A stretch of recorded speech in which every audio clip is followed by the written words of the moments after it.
With the body and paint work complete, the engine running and ready to install, our 1968 Plymouth Roadrunner is a month away from going home. Wait a minute, we haven't even introduced this car. All right, let's take it from the top. They're coming to get you, Barbara. In Springfield, Oregon, dead Mopar muscle cars are coming back to life. Restored by Mopar master Mark Warman. Joined by his out-of-this-world cousin Dougie.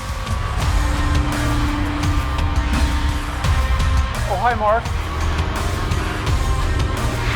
His apprentice and daughter, Alyssa.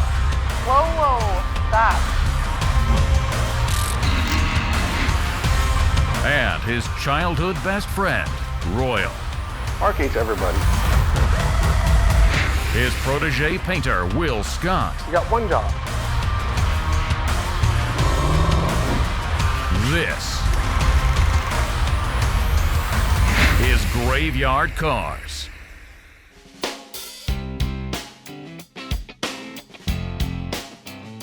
I'm Stan Curtis. This is my father, Jack Curtis. So a few years ago, I got a phone call from the Curtises. They had a 1968 Plymouth Roadrunner that had been in their family forever. It had also been setting out back in the weeds forever. And, you know, life gets in the way, so sometimes it's a pecking order, right? A car isn't always at the top of the pecking order. I had 3 small children, so I go down and I spot this Roadrunner. And first thing I spotted was the 4-speed with a straight seat. And I'm thinking, I think that'll work. It was a durable car, very durable. And my family just loved it. Now, when I first looked at the pictures, I realized that it was a rough car. I realized it was going to have a lot more rust than what showed up in the pictures. We live in the country, and he basically parked it. When they tell me it's been setting there for that many years, I know that the floors are rotten. I know that there's a chance frame rails are rotten, quarter panels, wheel houses, rear body panel. I know what I'm in for. But when I hear the story of the Curtises, it motivates me to bring this car back to life. When I was 3 years old, I remember him pulling up in the driveway and beeping the horn. And I knew that was a familiar sound, so I remember going out into the yard, and him and my brother were out there, and he just pulled up in that Roadrunner. It had like a roar to the backup, and then you could hit the horn and everybody recognized it wherever we would go. I didn't know any of my friends or relatives that actually had a cartoon on their car, and I thought that was really neat about it. In 1968, when Plymouth had the idea for the Roadrunner, they needed to get permission from Warner Brothers to use that character. Warner Brothers did bless them to use the Roadrunner character in the name, but they couldn't use the full color version. I don't think Warner Brothers was on board yet, exactly. They said, yes, you can use the black and white version, you can't use the full colorized version. That's why, like even on the Curtis's car, the black and white Roadrunner bird will be installed, because that's correct for 68. I think everybody was talking muscle cars then. I knew when I bought that car that I'd never get rid of it. In 1969, the car just took off. It became Motor Trend's Car of the Year. It was the most sold muscle car in Mopar's history at that time. Warner Brothers moved to the next level, gave them a full blessing to put the full colorized version. As well as, one little tidbit, the horn in 1968, because of this same rule, was black, and the character was black that said Voice of the Roadrunner. In 69, you got a purple horn, the famous purple horn, and a fully colorized decal. And over the years, there'd be people come by and say, look, I'd like to buy that car. And my father wouldn't sell it because he was afraid we would be disappointed. I wanted to make sure that at some point it could sort of have some of its glory years of what it would look like when it was first new, exactly the way it was when it came out of the factory. Graveyard Cars, a lot of the things I'd always had questions about for Mopars was he was throwing off these numbers and these letters and what all of these different options were in the car. One of the things Mr. Curtis had shared with me that I took total compliment on was that he likes the show primarily because he gets to learn something. He knew about cars, and he knew a little bit about the Roadrunner. But he says the way that we educate you.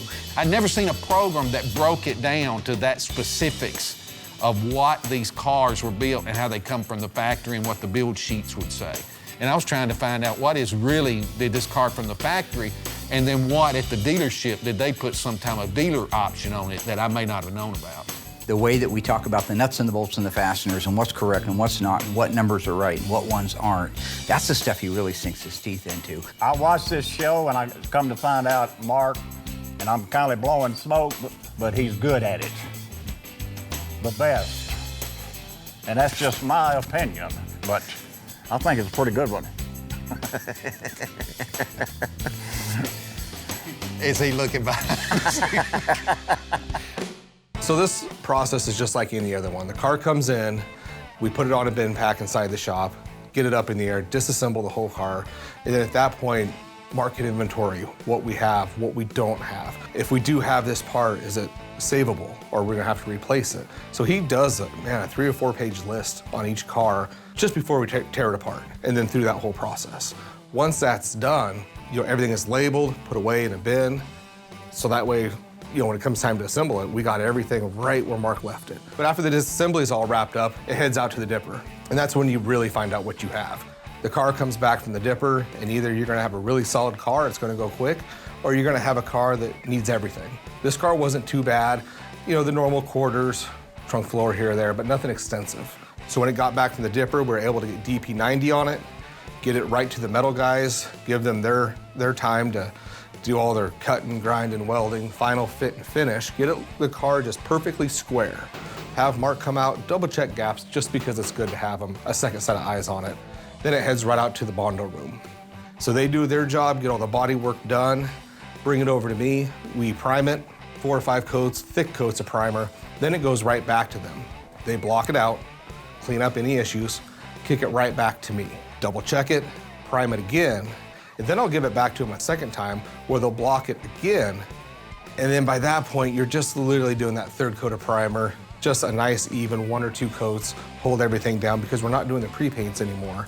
So these cars really need to be perfect when they come over to me.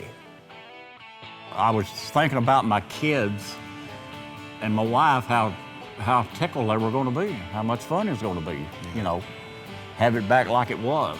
The one thing that I'm hoping he can do, and my mother too, is maybe take it to some local parades and some local car shows. We have a lot of car shows that's for charity. I like that. My hope is that if he's going to get the morning paper, that he can drive into town, and even if it's just that much, that he can enjoy that. And my mother drove it for a lot of years. I want to make sure that my grandchildren and my brothers and sisters' grandchildren have some memory, have something to look back on in their life that my father, that's related to him. I'm excited. I think y'all are gonna do great. And I can't hardly wait.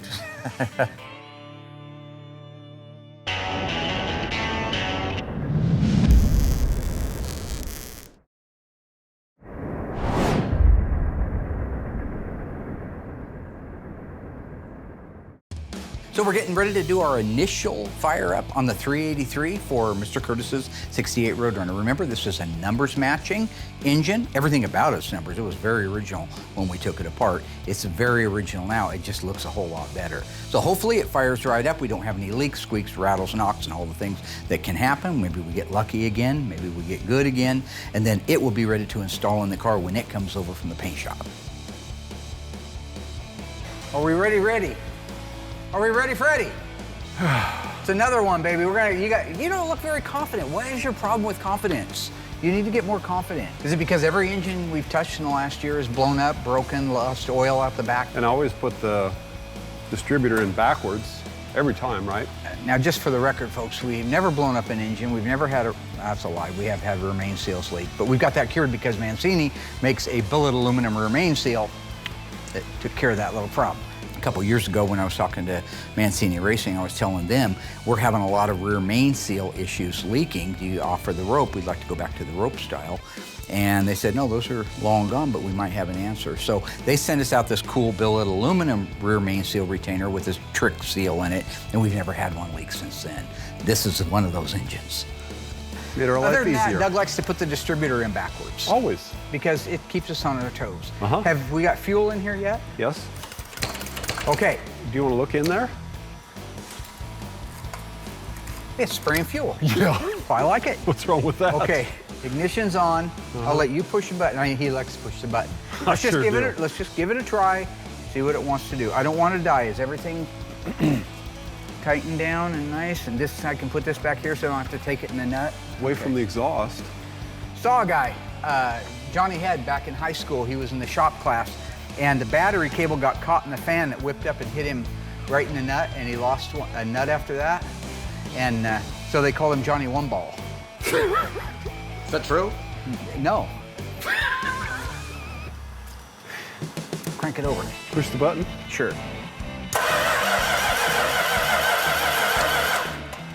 You want to turn the ignition on, or you just want to crank it over? Makes no difference to me how long you want to be out here, buddy. It's a nice day. It is a nice It's a beautiful day. Be a good day to be at the coast watching flicks and grims, huh? Mm-hmm. Push the I'll button. explain it later. Once in a great while, we would go down to Granny's place and bring the 8mm projector, and we'd watch a movie. And somehow in his mind, something was said out there at that moment that he changed Granny to Grims, which we never called her Grims. I don't know why we would call her Grims. And then Flicks makes sense because that's a movie. Flicks and Grims. Push the button. What? Yeah, No. sure. No, you go ahead. Go ahead, try it. Pushing the button. Oh, God. Okay. Me too. Stand back. So when you start up an engine for the first time, there's a multitude of adjustments that have to be made at the very same time. Sometimes you have to bump the timing up. Sometimes you have to open or close the choke or pump the throttle. You have to figure out if you're getting fuel to it. Is the compression built up yet? All these things. So the initial fire up can be a little bit rough. Now what you'll notice is once they do start up and that roughness begins to go away, the engine begins to idle faster. It begins to clear its throat, so to speak. So once that engine begins to clear out and start running right, you can step back, walk around it, do your QC stuff. First thing I always look for is oil leaks. Choke slamming shut. Oh, that's why. Okay. Can you disconnect it? We'll have to adjust that. Sounds good, right off the bat. That's not a pre-start, no gain. As you can see, the paint's not burned off the manifold. You see that? Paint's not burned off the manifold, look at that. That's an initial startup right there, no smoke yet. Got a little bit noisy valve train, which is normal on a new engine. We're gonna hold the RPM up so the cam can break in.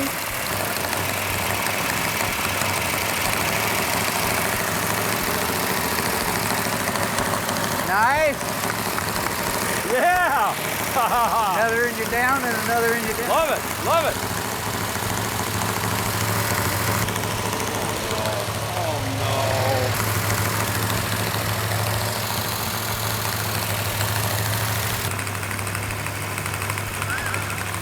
All right, we have the engine running exactly the way it's supposed to. No leaks, no rattles, no knocks.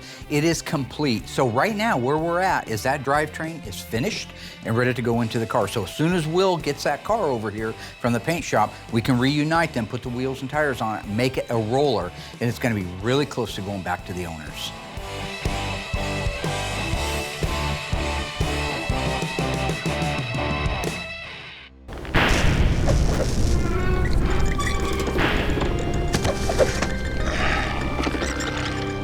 Hey ghouls, back in season 10, episode 13, we finished The Little Dead Wagon. We premiered it at the SEMA show. It was a 426 Hemi. What transmission did it have behind it? Was it a 727 Torque Flight, 4-speed manual, Silver Sport A41? If you think you know the answer, stay tuned after the break. I'll let you know how you did.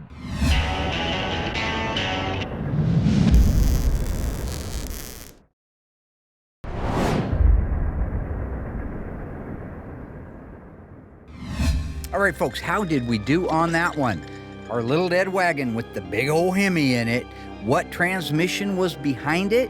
If you said the 727 Torque Flight, congratulations, good job, you got it exactly right, and you were paying attention. We took a 727 Torque Flight out of a 4-wheel drive truck, had it completely polished and rebuilt down at Monster Transmission. We also customized a pistol grip shifter to work on the automatic transmission. If that wasn't enough, we did custom wood floors, Krager wheels, Hoosier 33-inch drag slicks, a 9-inch Ford housing with a 489 Mosier pig unit, and all of the lettering was not decals. It was hand painted on, just like the old days, by Brenda Kellerson. Today, Justin and I are installing the decal on the 1969 Charger Daytona. I did mean to ask him if you've done one of these, or you haven't? I haven't done one. I've just been around with my dad. He'd paint them on there. He painted his on? Yeah. Yeah, no chance of getting a bubble in that. That's a lot easier, actually. Yeah. Now, keep in mind when you're talking about vinyl graphics or painted on stripes, it is not an assembly line process. It is not manufacturing that does it. It's not automated. It's all a human being doing it. Unfortunately, it's not factory, so we're going to do it this way. It's the perfect day for it. It's raining cats and dogs, middle of winter in Oregon. There's nowhere I'd rather be than in this shop out of the weather. Oh, yeah. So that means there's room for error. There's also room for variance. That's why before I disassemble a car, if it has an original decal on it, I document the heck out of that. I make sure that I have all the measurements from the back of the panel to the leading edge of the decal to the back edge of the decal. Where does it lie in space for the side marker light? I document all those so that when I'm putting it back together again, good, bad, right, or wrong, I can put it back exactly the way it started life. And that's our goal, is to put them back exactly the way they started life. We've got to make sure that we know where this decal goes in space. Make a mark. We won't put it on yet. Just make a mark where it goes in space so we can put the deck lid one on first. The deck lid has to go on first so we have the right trajectory coming off of it for the 2 quarter panel ones. So that's what we're establishing right now. So go ahead and give me one at 1 inch. I want that end of it at 1 inch. Perfect. Great. So that's not bad for what we're doing. Okay. That looks right, yep. Now we don't have much up top here. Okay, so you come up a little bit. So here's my tape, and that's right on line at the bottom. That's pretty close right there. Yeah. Okay, so I'm liking that, and I'm liking that. I like that. Now, when it comes to this deck lid decal, there's a few things you have to be mindful of. Number one, the factory did a terrible job. If you look at my original pictures of that, it's appalling. I mean, nobody had ever adjusted the deck lid after the fact. You can see that it fit the way it had to fit. But the decal doesn't even match up lengthwise, front to back, from the quarter panel to the trunk lid. And then they're askewed, maybe 1/4 of an inch. I should have put a tape measure on that, I didn't. But it was terrible. That was the mass production. Even though it was still done by hand, it's still considered mass production. They had a short period of time to build over 500 of these cars. That was one of them. Oh, it's beautiful, yeah. For what we're needing right now, which is to establish where that goes in space, that's it. We need to put a piece of tape right where that black graphic goes on there, and that's our measurement. Okay. So this piece of tape right here represents where the bottom of the decal is gonna go on our deck lid graphic. We'll center it side to side so it has the same amount of overhang on each side, but where it goes strategically, we just need to make sure. So this tape represents the left-hand side. Let's measure from there to there. So really what's important is to make sure that that decal front to back is where it needs to be and that it lines up perfectly with the quarter decals. That way when you look at it on the side, that entire line and that entire trajectory is the same from side to side. We'll turn this over and tack cloth this. You just want to make sure that all your surfaces are clean. So he's got a tack cloth, the same one they use for painting.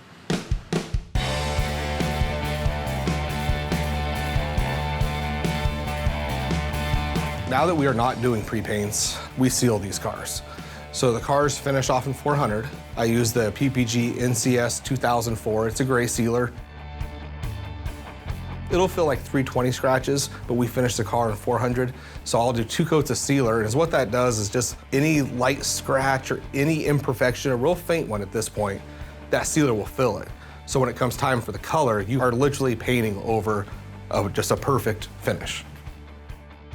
When you're doing any type of metallic, the concern is making sure that your prep work was the best. And if it was off a little, hopefully the sealer got it. Because if you have a 220 scratch, even a 320 scratch, 320 will probably be okay, but if it's not finished off correctly, you'll base it, everything can look good, you'll clear it, you put it outside, and you'll see a sand scratch, and that's where the metallic lays in that scratch.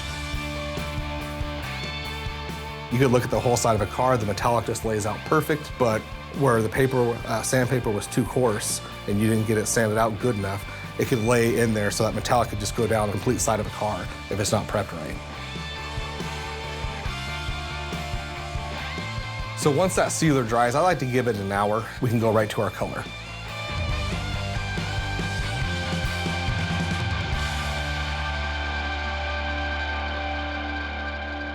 Car's looking good. 69 Charger Daytona, EV2, Hemi Orange, one of 503 built. 440 Magnum, 375 horsepower, 727 torque flight, 323 shear grip rear end. Got numbers off again? Yeah. I do that when I get nervous. Yeah. Don't want to get the backing paper wet. Go ahead and put the solution on there first. It puts the solution on the deck lid. It puts the solution on the deck lid or gets the hose. You just couldn't wait to say that. I've been waiting all day. That's why I'm wearing this shirt. Just put the solution on the girl. And he gets mad because the girl down the hole won't put the lotion on. And then she starts messing with his dog Precious. You know, so who's really the villain in that one? Okay, let's take this off. Take your hand and grab it right there in the, not in the field, but on the outside. Now go ahead and wet that down. Does that not go on spray? No. Now do it. Oh, it does.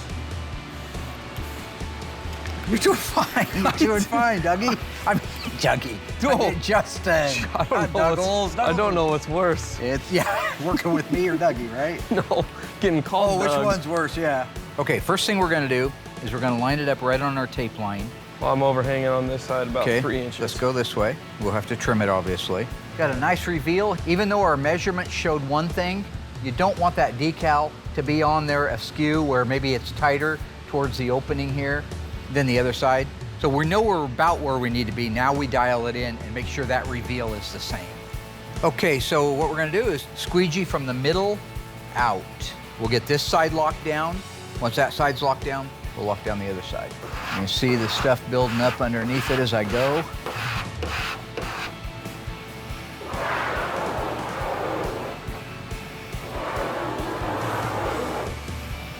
Okay, go ahead and do your side. These are actually these long flat panels. The hardest thing is just keeping dirt out of it and air bubbles out of it. Oh, yeah. But it's a lot easier to lay out than a quarter that keeps wanting to peel up around the side marker openings and like the billboards. Oh, that billboard was fun. Terrible. You get your patience on those. Okay, so with that, we've got the decal in place. So we're gonna go ahead, we're not gonna pull the backing paper off right now. Just gonna let that set longer because when we go to try to peel it up, it's lifting the paper up with it. I'm just gonna let that set for a little while. But we can go ahead, we know where it is now, where it goes in space, it's stuck. So we can go ahead and put the quarter decals on it. And then what we'll end up doing, get this one set on there and squeegeed out, get the right-hand side set on and squeegee out, and then we'll just let it set overnight, and then tomorrow we'll pull them back off the backing paper, and we should be done.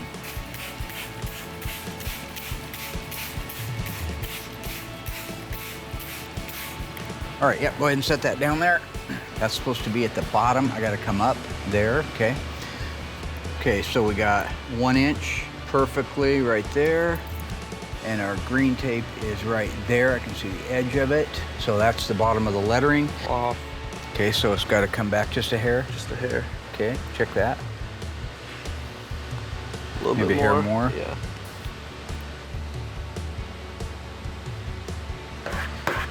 Get this stake down by just starting right there.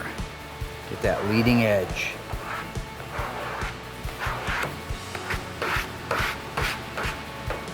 You want to get the top of this squeegeed really well. So I got to get this out of there before it's too late. Good. Did it leave any residue? Okay, so I'm gonna pull down on this, and when I do, I need you to squeegee that corner real nice. Yep. So much easier with 2 people. Yeah.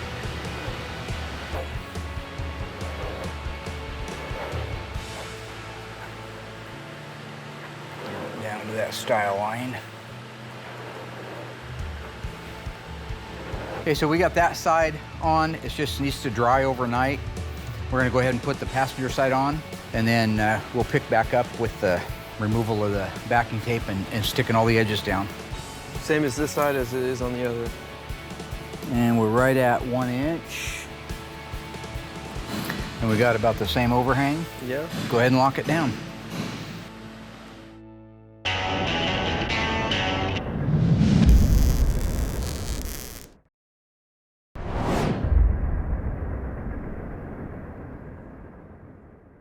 Okay, so this has been setting all night, and I think everything's got good adhesion, so we're gonna pull the backing paper off. I'm gonna start on the trunk lid, and if we can get this off successfully without air bubbles and wrinkles underneath it, we'll tag down the edges of it, and once that's done, we'll move on to the quarter panel decal. So, because sometimes when you pull that backing paper up, even though it doesn't technically lift, it can pull an air pocket in it. Oh yeah. So that's great.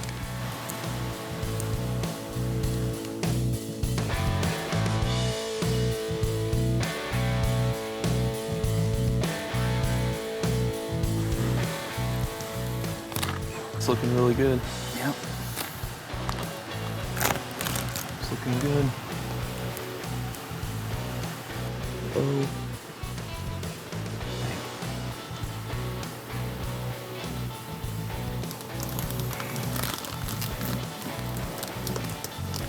Perfect. Yeah, it's right on it. The decal came out absolutely perfect. Justin is great to work with because he's really growing as an assembly tech. I'm at a point now where I don't even have to be there. I just like to be there. I like to be there for a multitude of reasons. Torturing people's one, practicing some of my new comedy bits, that's another one, but also making sure it gets done right. I get set somewhere in the priority list. Now that we got the decal done on the Daytona Charger, we're at a point where we can put the spoiler on. Once we put the spoiler on, we can move to the front end of the car. Look at how big that decal is. Yeah. I mean, that's like, it's not a little badge on the back of it that says Bill's Toyota or something. I mean, this is in your face saying, this is a Daytona, what you gonna do about it, right? This is a Jerry Crandall version of a car right here. What are you gonna do?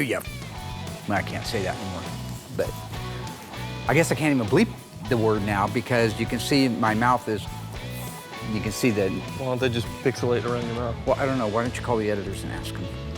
I'm just telling you I can't say.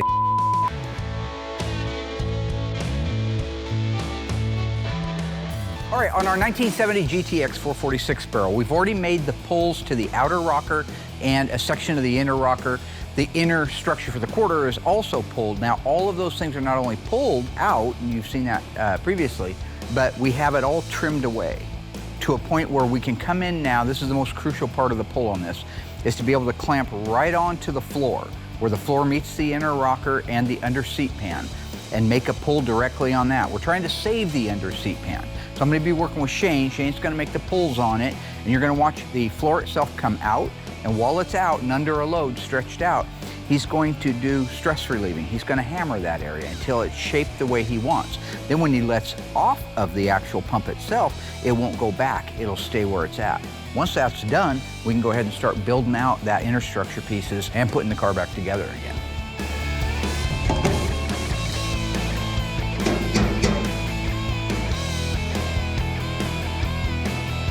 On our 1970 Barracuda tribute car that we've made into a 446 barrel, 6-speed silver sport car. Met some folks at Little Creek Casino up in Washington a few years ago. His wife, Laura, the one that actually commissioned us to do it, had seen a car just like the one we built for her when she was just a kid in school. Fell in love with it and wanted us to build a twin to it, and that's where we're at today. This car had suffered some trauma. It had a tree fall across it, caved the roof in. So we had a significant amount of work to do to the roof and the roof inner structure. We had to end up putting quarter panels, floors, main floor, replace those in the car, convert it over to a manual shift so that we could put that Silver Sport 6-speed transmission in it. And then the rest is just body and paint work. So today I'm getting ready to bleed the brakes on our 1970 Cuda. We got a new system for it. It's a one-man system, so I can do this all by myself. Makes my job easier, makes everybody else's job easier. I don't have to pull people to come sit up in the car and press a brake pedal for me. From time to time, I'll show you something that we're doing a little bit differently than we've done in the past. If you go back to previous episodes, you'll see us bleeding the brakes out manually on these cars. Because once the system's all together, it's full of air. It has to be bled out. Typically, that's a process of one guy gets up in the car, raise it up on the bin pack. He pumps the brake pedal. That pressurizes the master cylinder to start sending fluid through the system. You crack the little zerts at the end, and then hopefully the air comes out, and you have a solid hydraulic system that's ready to work. It can take time to do that, but it does work.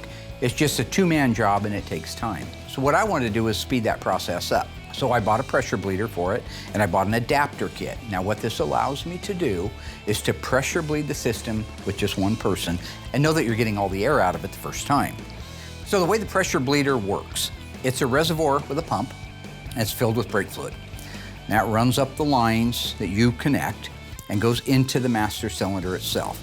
It presses right down, these two fittings press right down on the openings in the master cylinder for the primary and the secondary, the brakes in the front and the brakes in the back.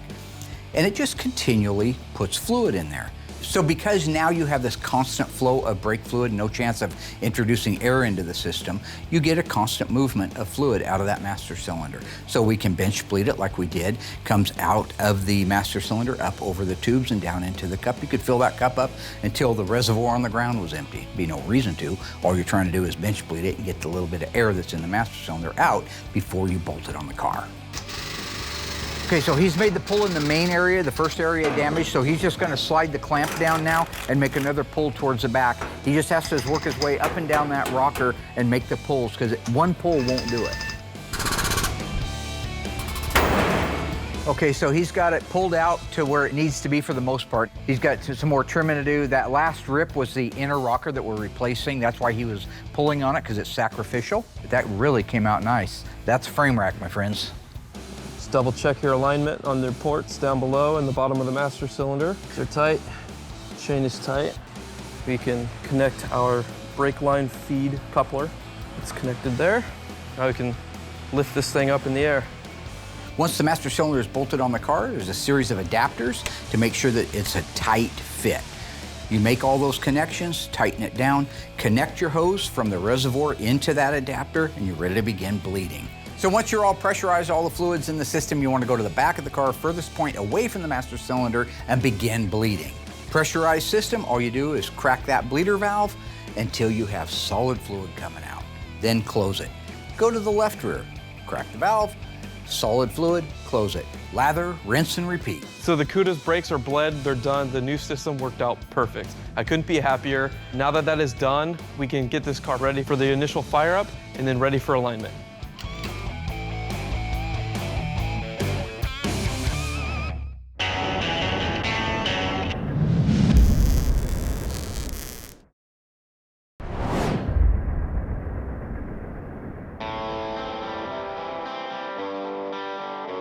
That QQ1, it's a very bright blue metallic, pretty color. It's a little bit darker than B5, but there's no pre-paint, so you just don't go in there and throw a couple coats on and you're done.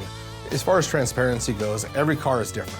But in these blues, I have noticed the blues and the greens, they take that 7 to 8 coats to get complete coverage.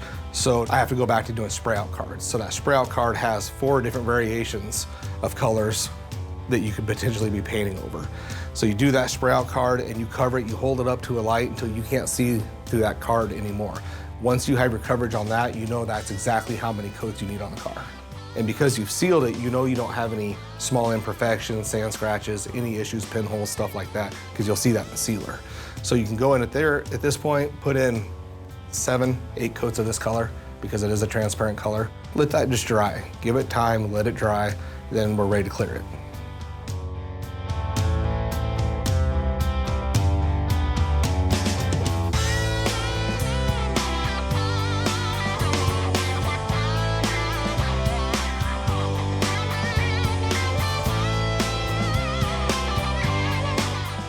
I prefer just to paint it once, not doing the pre-paint at all. It does require more time to make sure the car's perfect, but because right now, until they get mad and quit, I have 2 or 3 helpers. So we have the time to put that in. My preference, just do a final paint and be done. Now, one of the things that was so important to Laura when we built this car was that it had a big camshaft. She liked the rumble of the cam. She remembered that from the car when she was in school. We built the car with that in mind. We built the engine with that in mind. But we wanted to run a stock engine for the most part. We didn't want to spend a bunch of money on the inside of that engine. We're going to run stock exhaust. Wouldn't make sense, but we wanted to accommodate the camshaft. So the Mother Thumper camshaft, as I so eloquently put it, I guess Comp came up with it first. I would have came up with it, but it's pretty clever. The Mother Thumper cam has a high lift and a high duration, so we did have to do some modifications to the cylinder heads and the compression ratio so that at the end, the final compression ratio would be 10 1/4 to 1 like the factory 446 barrel engine would be, but it would accommodate this camshaft. So outward and inward, other than the cam and the heads, this is a 100% completely stock F440 HP engine. With that, I'm gonna round up Doug and Justin, and we're gonna fire this thing up. So I guess I'd be remiss if I didn't say Mother Thumper, right? Sam Jackson, right? What do Sam Jackson said? It's a mother thumping cam and a mother thumping Cuda. Okay, So we crank the engine over so we have fuel up to the carburetors, but this is the first time we're powering it up because we're very much believers in just sharing the good, the bad, and the ugly. So usually what happens is no matter how hard we try, the distributor's in 180 degrees out. That's part of our charm, right, Dougie? Yep. And then the other thing is usually the carburetors have sat for years and they like to puke fuel all over the place, catch a car on fire and burn it to the ground. If you saw Omen, that's great. It's like that. But we're gonna try it anyway. So looks like it's got some fuel in it. We've got a remote starter here and the key is on. The transmission is in neutral. Let's see what it wants. For your Right, guys' Justin? safety. Yeah. Right? That's a good sound. Hey! No way, no way. Can't be that easy, right? No. Wow.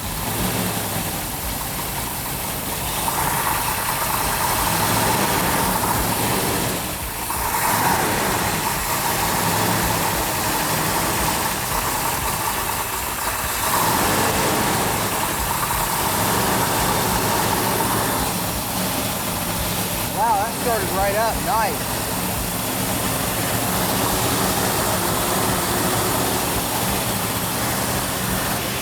So what we're doing is going to let that run for probably 10 minutes. You guys won't be there for all of it. But once it's ran for 10, 15 minutes, the cam will be broke in. Then we can lower the idle down. At that point, we'll go back and listen to the cam in the back. Sounds like a big cam right now. Yeah. Sounds like a huge cam. Okay, we'll be back.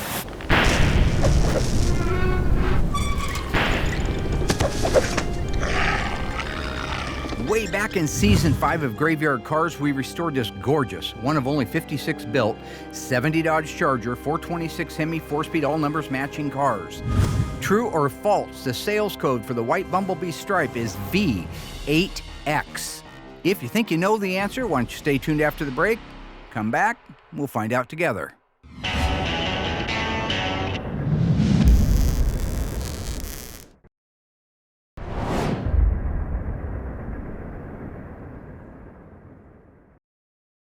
So we just finished starting it up. I got the idle set down. Fluid levels are all topped off. Listen to that. Motherfucker! That sounds You good. cannot tell me that did not sound bitchin'. Sounds good. That sounds really good. I'm gonna give it a little RPM. Okay. Give it a little R. Music to the ears. Uh-huh. Yeah. There you go. How's it sound? Oh, perfect. Absolutely beautiful. That is the cam I want to put in all our engines. You're up at the gut. It's Saturday night. You're cruising along in an FJ 570 Cuda 446 barrel. Uh-huh, yeah. Yeah, that. With a mother thumping cam. A mother thumper? Mother thumper. Yeah. And you're going to go back to your mother thumping house. Yeah, my house. And do what? And that's where it gets edited. Everybody knows that I love to have fun, especially when I get an initial engine fire up, I get a little crazy. A lot of people don't like my dancing, so I've cut a little bit of it back, but I still like to cut up and have fun and laugh. The only problem is, it's like in the Bible it says, don't cast your pearl among swine. I don't mean that bad, but it's like, here's all my best comedy stuff getting wasted on a guy that doesn't pay attention, has the attention span of a flea, and answers his phone in the middle of a set. Good job, gentlemen. Oh, if you got a personal phone call and you need to take it, you go ahead. Can you shut this off? Don't let the car, the show, anything get in your way. But I love him, though. You can't help it. You can't pick the people you love. You just end up loving them. Look in that camera right there. That one? You see what I'm saying? It's just, there goes the pearl. Your little swine. What? I don't get it.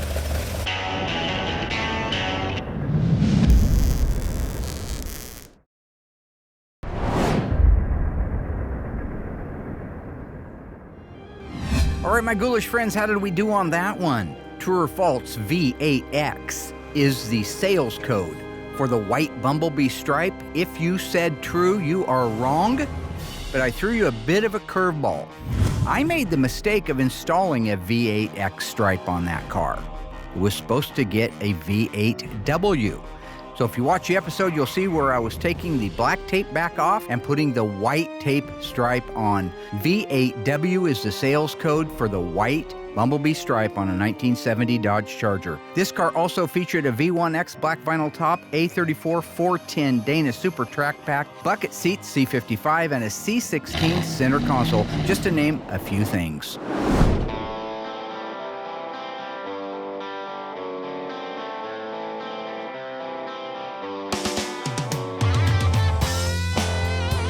When it comes time to clear, I usually don't do them in the same day. So the next day you come in, you're fresh, you're ready to go. Do a good once over on the car, make sure you're actually ready to clear. We use the PPG DCU 2021, which is a polyurethane clear. It's a very thick clear, lays down good, cut and buffs great, holds a great shine, great product from start to finish.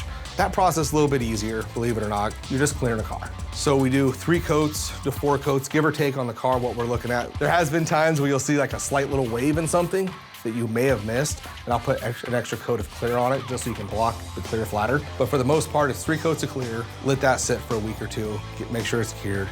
And then my new helper is great at cutting and buffing. I literally paint these cars and then just give them to him. He does the cut and buff on them from start to finish. They look great, and then they can go right to assembly. With the body and paint work complete, the engine running and ready to install, our 1968 Plymouth Roadrunner is a month away from going home. So about 12 years ago, I took on a project for Aaron's dad. Aaron Smith is our executive producer. You see his little credit down there in the episodes. He's also the guy that was in quite a few episodes, like a couple of seasons ago. Anyway, his dad wanted a GTX. He wanted me to take a sports satellite and make it into a GTX because his dad had bought the sports satellite brand new. It meant a lot to them. We ended up taking the 318 out of it and putting a 440 in it out of a 69 Chrysler New Yorker that only had 40,000 miles on it, but I still rebuilt it before we put it in. Did a complete color change on it, made it into a black, real sleek, gorgeous. We did have to put a roof skin on it because the original roof skin had rotted out, which happens a lot of times on these cars when they have vinyl tops on them and they don't get addressed in time. So we ended up putting a roof on it, bottoms of the quarters, minimal amount of body work besides that. Once the body work was done, we were able to go through the paint shop, get everything painted, wet sanded, buffed like glass. Then we could put the ornamentation on it. This project took us a few years to do because we kind of piecemealed it. That brings us to where we are today.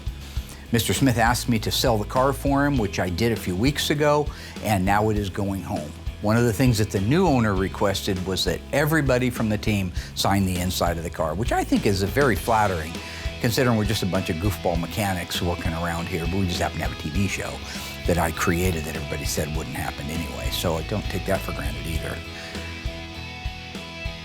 But anyway, yeah, so we signed the inside of the deck lid and sent it home to him, and in fact, I just heard from him, and he's just super thrilled with the car.